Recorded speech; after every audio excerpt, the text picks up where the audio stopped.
40 victims of sexual abuse by a Catholic priest may never see another cent in compensation. They accepted an out-of-court offer of $14 million for abuse by Father Kevin Bennett. Now, the lawyer for most of the victims says the church claims there's no more money. Here now's Chris O'Neill Yates joins us live.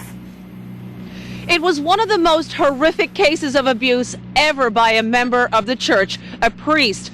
Now that money is owed to 40 victims. They were supposed to have received 75% of it by now. They've only gotten 50%, and there are questions of whether they'll get that money ever. Greg Stack represents 35 of the 40 victims of Father Kevin Bennett. After a teleconference with church officials this morning, he doubts his clients will ever see the money they're owed. He accuses Bishop Doug Crosby of breaking a promise to the victims. He extended his hand, and we understood that he was extending it genuinely and sincerely, and he would meet his obligations. Now he's done an about-face and says, I'm not doing anything more for you, even though he's only met about half his obligations. Bennett was a priest in St. George's Diocese from 1961 to 1989. That's when the abuse took place.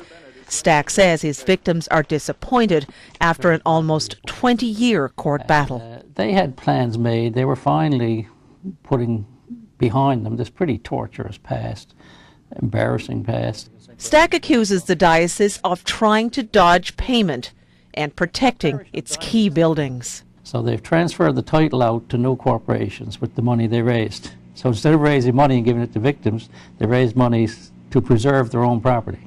They're acting very worldly for a spiritual organization.